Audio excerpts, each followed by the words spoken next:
অঞ্চলত বিদ্যালয়ৰ গৃহৰ শুভাৰম্ভ হৈছে।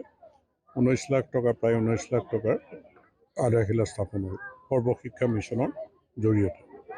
তাৰপিছত আমাৰ ছইল কনজাৰ্ভেশ্যনৰ জৰিয়তে ডিষ্ট্ৰিক্ট অফিচাৰ আছে, তেওঁলোকে 3টা স্কিম ইয়াত এই বিদ্যালয়ৰ যিটো বাউণ্ডেৰী ফেন্সিং আৰু নীলকণ্ঠ মন্দিৰ বুলি ক'লে সকলো মানুহৰ শ্ৰদ্ধা ভক্তিৰ উপাসনাৰ স্থান এই নীলকণ্ঠ মন্দিৰৰো, আৰু লগত মনাই এটি পুখুৰী, চাহ বাগিচা অঞ্চলৰ মানুহৰ এটি পুখুৰী, যে এই তিনিওটাতে 30 লাখ টকা আৰু প্ৰায় 19 লাখ টকা, মানে আমি যদি চাওঁ প্ৰায় 50 লাখ টকাৰ আজি এই অঞ্চলটোত আমি চৰকাৰী আঁচনি আধাৰশিলা কৰিবলৈ সক্ষম হৈছোঁ।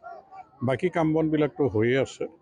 যে এই অঞ্চলটোত মানুহৰ মনত বিভ্ৰান্তি সৃষ্টি কৰিবৰ কাৰণে, চৰকাৰৰ প্ৰতি ভয় খুৱাবৰ কাৰণে বিভিন্ন ষড়যন্ত্ৰ চলি থাকে, কিন্তু সকলো ষড়যন্ত্ৰ নেওচি এই অঞ্চলৰ মানুহে জাতি ধৰ্ম বৰ্ণ নিৰ্বিশেষে সকলোৱে মিলি থকাৰ যিটো পৰিৱেশ ইয়াত আছে, আস্থা বিশ্বাস আছে, আমাৰ কাৰণে ই বৰ সৌভাগ্যৰ কথা।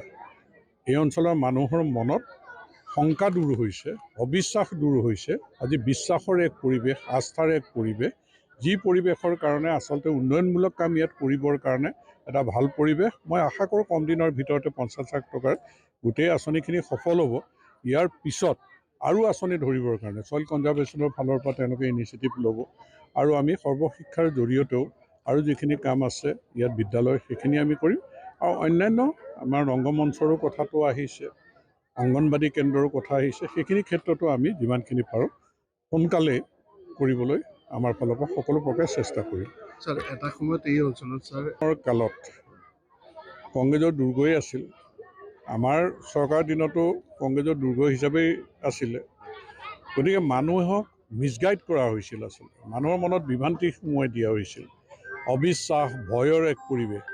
এতিয়া মই দেখিছোঁ যে মানুহৰ সন্দেহ অবিশ্বাসবিলাক দূৰ হৈছে, মানুহে বুজি পাইছে যে আমাৰ চৰকাৰে যে সবকা সাথ সবকা বিকাশ বা সবকা বিশ্বাস এই পৰিৱেশৰ মাজেৰে আমাৰ চৰকাৰে কাম কাজ কৰিব বিচাৰিছে, সি কেন্দ্ৰীয় চৰকাৰ হওক, ৰাজ্য চৰকাৰ হওক, প্ৰধানমন্ত্ৰী নৰেন্দ্ৰ মোদী ডাঙৰীয়া হওক, মুখ্যমন্ত্ৰী হিমন্ত বিশ্ব শৰ্মা ডাঙৰীয়া হওক, যে এই বিশ্বাসটো মানুহৰ আহিছে।